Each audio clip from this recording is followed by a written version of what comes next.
Hola, el día de hoy iniciaremos con el estudio del movimiento curvilíneo de la partícula en el plano. Así que definamos qué es el movimiento curvilíneo. Y bueno, es simplemente aquel que ocurre cuando la trayectoria descrita por la partícula durante su movimiento es una línea curva. Ahora, un punto muy importante que debemos considerar en el estudio de este tema es que en el caso más general, un cuerpo o una partícula se mueve en 3 dimensiones.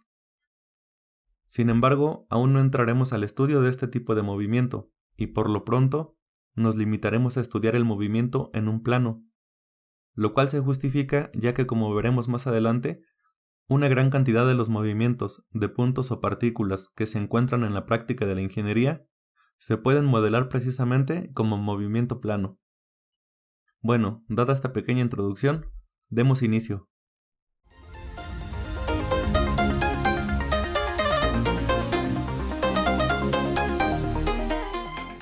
Recordemos que para estudiar el movimiento de un cuerpo o partícula se requiere del uso de un sistema de referencia, el cual se compone de un cuerpo de referencia y un sistema de coordenadas.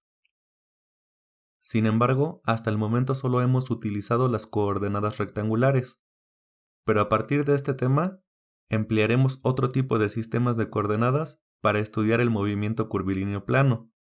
Sin embargo, primero realizaremos un análisis vectorial de este movimiento, ya que los resultados que obtengamos podrán ser aplicados a cualquier sistema de coordenadas. Bueno, lo que veremos a continuación constituye uno de los conceptos más básicos en dinámica, y esto es la derivada temporal de un vector. La importancia de este concepto se fundamenta en el hecho de que gran parte del análisis en dinámica utiliza tasas de cambio respecto al tiempo de cantidades vectoriales. De esta manera, es necesario dominar dicho concepto desde el principio, pues será utilizado frecuentemente durante el desarrollo de los temas.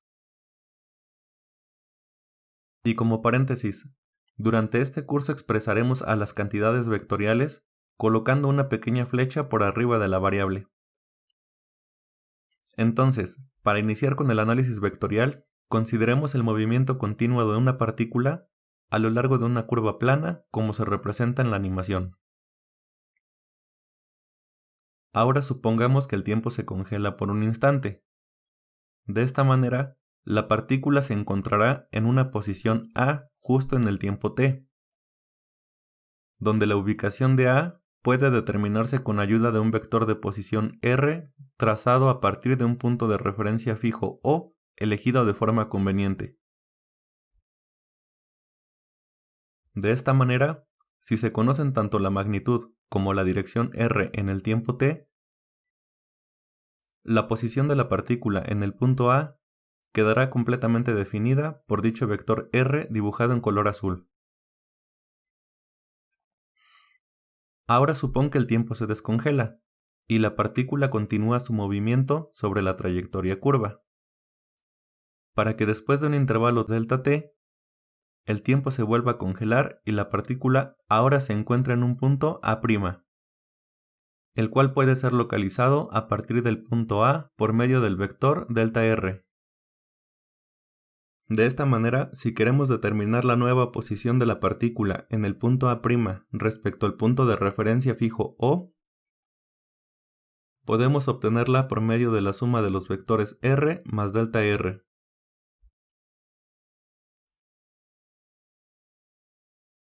Entonces, como se observa, el desplazamiento de la partícula durante el tiempo delta t es el vector delta r que va del punto A al punto A'. Y dicho vector representa el cambio de posición de la partícula en la trayectoria curvilínea. Es importante mencionar que el desplazamiento delta r es independiente de la elección del origen. Es decir, no importa qué punto de referencia O tomemos para establecer la posición de la partícula, ya que el desplazamiento delta r entre dos puntos de la curva será el mismo. Para dejar esto más claro, gráficamente podemos ver que si se eligiera un origen O en alguna ubicación diferente, el vector de posición r cambiaría, pero delta r seguiría siendo el mismo. Bueno, ahora recordando que la distancia es la longitud total de la trayectoria descrita por un objeto que se mueve entre dos puntos, para nuestro ejemplo podemos representar dicha distancia como la longitud escalar delta S medida a lo largo del camino curvo recorrido desde el punto A hasta el punto A'.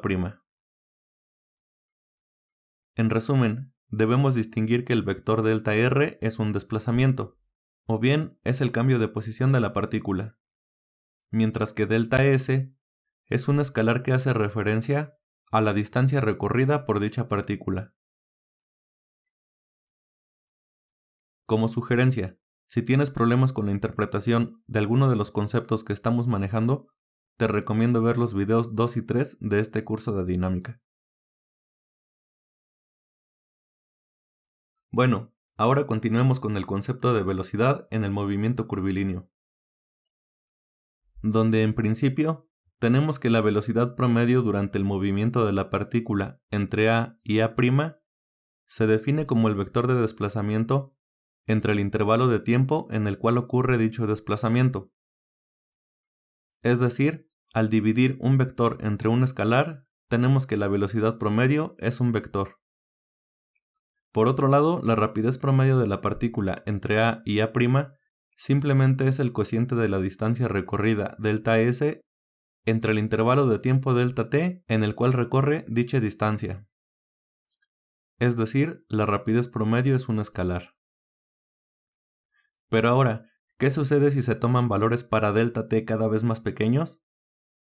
Pues podríamos introducir el concepto de velocidad instantánea, la cual sería igual al límite del vector delta r entre delta t, cuando delta t tiende a 0.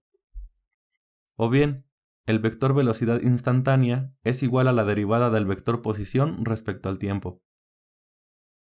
Y como comentario muy importante, dado que la dirección de delta r se aproxima a la de la tangente de la trayectoria cuando delta t tiende a 0, entonces la velocidad siempre será un vector tangente a la trayectoria. Ahora, a la magnitud o módulo del vector velocidad se le conoce como rapidez y puede ser calculado como la derivada de la posición respecto al tiempo. Una vez establecido el concepto de velocidad, analicemos nuevamente la figura. Si denotamos a la velocidad de la partícula en el punto A como el vector v tangente a la trayectoria curvilínea y a la velocidad en A' como el vector v' también tangente a la trayectoria, podemos ver que existe un cambio en el vector de velocidad durante el intervalo de tiempo delta t. Dicho cambio en la velocidad lo podemos obtener al realizar la resta del vector v' menos el vector v. De esta manera obtendríamos el vector delta v. Como podemos observar, el cambio en la velocidad durante el movimiento de la partícula, al cual llamamos delta v, depende en principio del cambio en la magnitud del vector velocidad, lo cual se ve reflejado en la diferencia de tamaño de los vectores v y v'.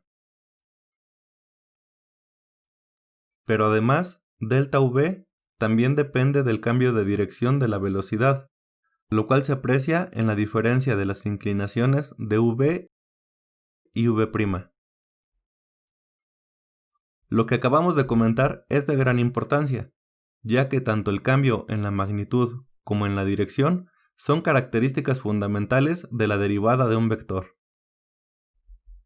Dicho lo anterior, ahora podemos hablar sobre la aceleración de la partícula durante su movimiento entre A y A'. En principio, la aceleración promedio entre estos dos puntos será igual al cambio de velocidad representado por el vector delta v dividido entre el intervalo de tiempo en el cual ocurre dicho cambio de velocidad. De esta manera, el vector aceleración promedio tendrá la misma dirección que delta v.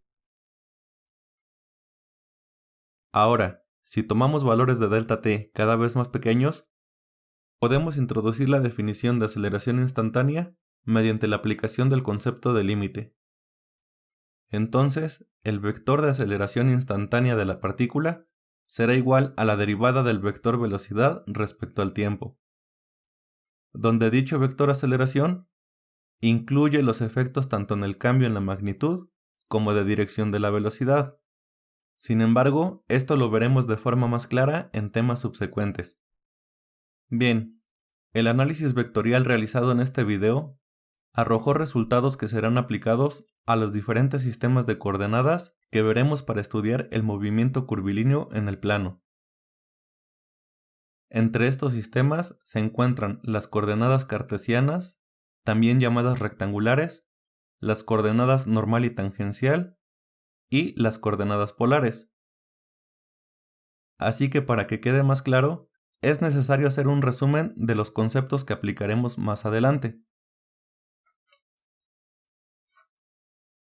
En principio, obtuvimos que el vector velocidad es igual a la derivada del vector posición respecto al tiempo, donde la velocidad siempre será un vector tangente a la trayectoria curvilínea que describe la partícula durante su movimiento. Además, el módulo o magnitud de este vector se conoce como rapidez.